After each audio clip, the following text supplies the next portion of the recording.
taco.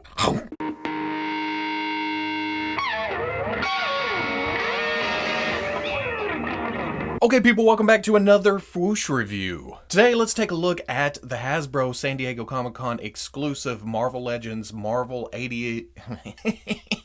The Hasbro San Diego Comic-Con exclusive Marvel Legends 80th Anniversary Retro Carded Hulk. And just like yesterday's Marvel Legends 2-pack of Collector and Grandmaster, Hasbro sent me a review sample of this before the show, just to take a look at it, show you guys what's going on here, and it's awesome. I really appreciate it. Looking at the white mailer box, look how big this thing is. You can see the sides of my booth. I mean, when I opened the Hasbro box and pulled this out, this big thing, I guess in my brain, we've seen retro carded figures, we've seen the retro cards, and I thought, oh, you know, but Hulk would have been hanging over the sides of the regular size. So it only makes sense for this, but there was an adjustment period. I had to get used to it. There is a nice graphic of Hulk on the front. The old school brick Hulk logo. On the top, it's that same logo. Side is white, bottom is white, side is white. On the back, just the logo, no picture. Let's see what's inside here though. They put the card back to the opposite side of the flap. Hear that, Mattel? Holy moly. Just to give you an idea, here is the standard retro card that we're used to. Hulk, big ol' honking card. Big bubble inner tray holding the figure. You can see the crushed pipe out here behind the figure. On the back, we get that same beautiful retro flavor. Bio for the Hulk, pretty promotional shot, legalese. And it's hefty. It's heavy. If you have this Hulk already from the 2-pack with first appearance Wolverine, you know how big this figure is. Which, getting it out of the way right now, I haven't found that pack yet. So this is my first time laying hands on this new version of Hulk. So I won't get to compare the different greens to the other one. I won't get to compare the two different heads. It's just bad timing. It's bad timing. Yeah, I got this before the 2-pack. I'm sure y'all are feeling real sorry for me. Now, if you watch this channel, you know I have a crisis of faith with these retro carded figures, both Star Wars and Marvel. I love them. They're so nostalgic. I hate opening them up. I hate, you know, getting out of the package. I love hanging them on the wall. And this may be my only...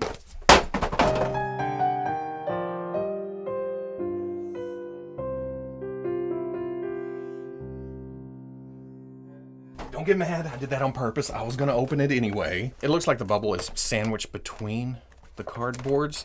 You can reach in right here, but you know what? I'm never putting this back on the card anyway, so let's...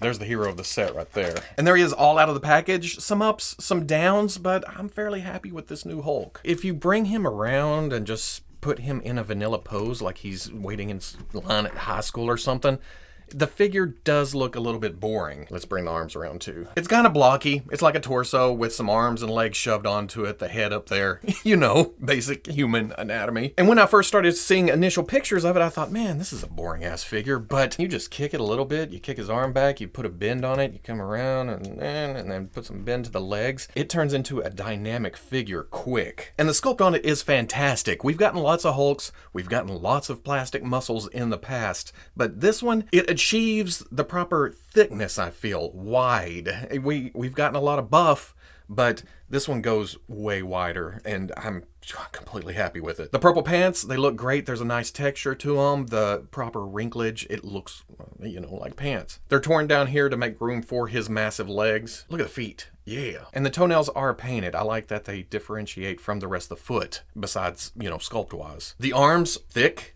and wide. Oh, they look so good. And then there are veins sculpted on here. Now, I don't have the 2-pack version, so I don't know if they're painted on there. I know it's a lighter skin tone. It's more gamma green. This is kind of a modern darker green, but they've come in with an even darker green to highlight the veins. They're even back here on the inside of the arm. And then that same shade comes up to the head for the eyebrows and the kind of darkness around the eyes. I don't know if you can see that on camera, but there are little pixels there that you can see in person, so it's printed on there. And I think that helps achieve a little savageness. Even though this is a modern sculpt given the hair, he looks like he is pissed off. I wish it was a little bit more solid. You can see a little bit of green poking through in places, almost like it's running mascara instead of like shadow, I guess, that we're going for here. They also printed the hair fade from the top, the bowl cut, and then the shading here kind of fades to the green as it goes down. A little bit of solid line right there, but for the most part, the effect works. Also, popping the head off for no reason whatsoever. The mouth is a separate piece. We've been seeing that a lot with big open mouths.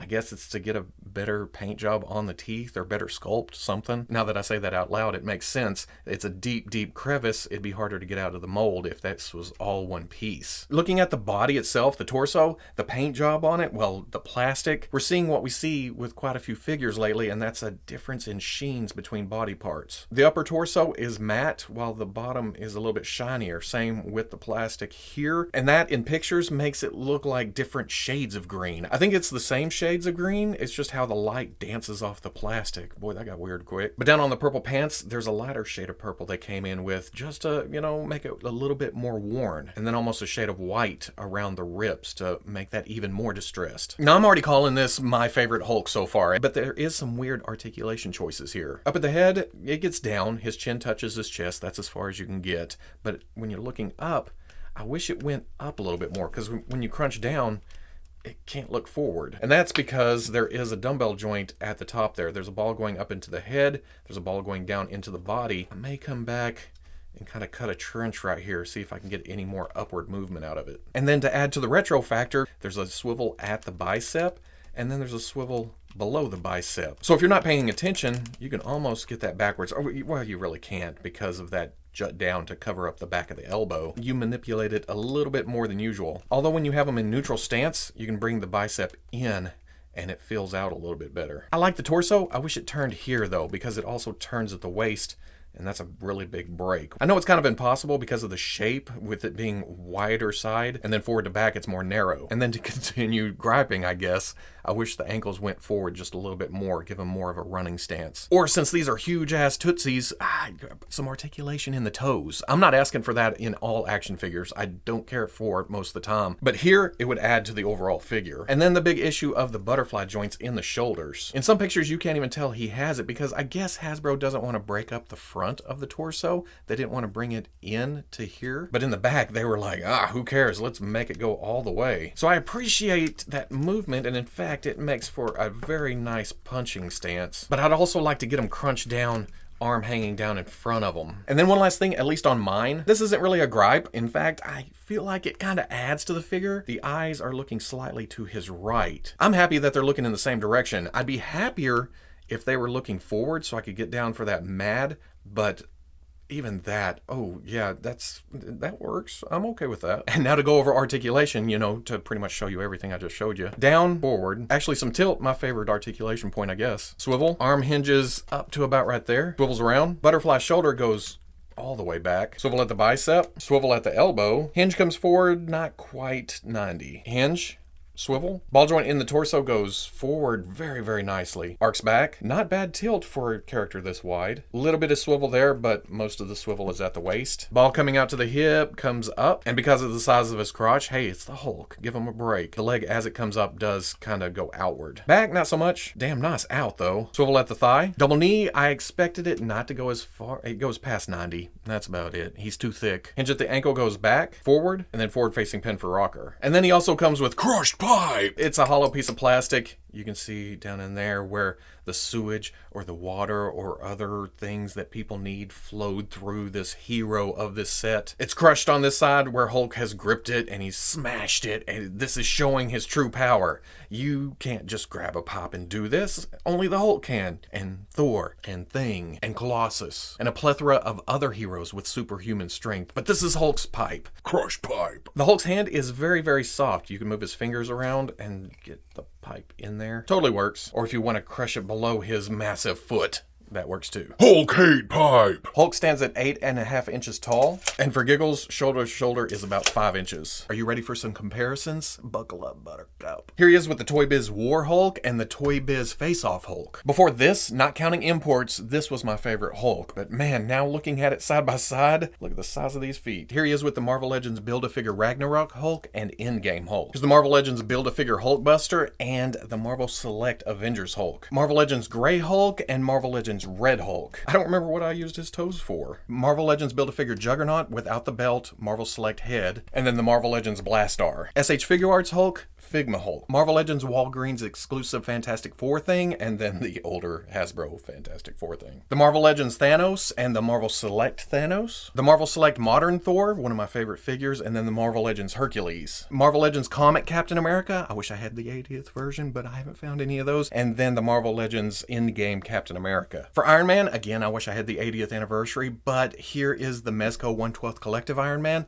and the Revoltech Amazing Yamaguchi Bleeding Edge Iron Man. And then to finish off the comparisons, here is the Anti-Hulk Abominations. Here's the Toy Biz Abomination. I put a paint job on that a long time ago. And then the Hasbro, I think that's the Raft Abomination. I don't think that's the Build-A-Figure. I feel like the Toy Biz fits in better here, but I just don't like the legs. I don't like how skinny they are. Then the arms hang down way too long. The Hasbro Abomination has the right proportions, but those legs seem short, right? If it was more up here, in fact, lining up crotches, the torsos are about the same. He just needs more height in the legs. But if you really wanted to give him a challenge, you can go with the Marvel Select big thick brick of an Abomination. It puts Hulk at kind of a underdog status. You could knock somebody out with this thing. Oh wait, here's a real challenge. Kick his ass, Pete! So at the end of the day, even though I'm feeling a tinge of regret for not leaving this on the card to put on the wall with the rest of my retro carded stuff, this is a very nice Hulk for the shelf. It could do with some tweaks, some added articulation, but man, I wasn't really looking forward to this more modern rendition with the darker green. I'm a classic guy, so the 2-pack with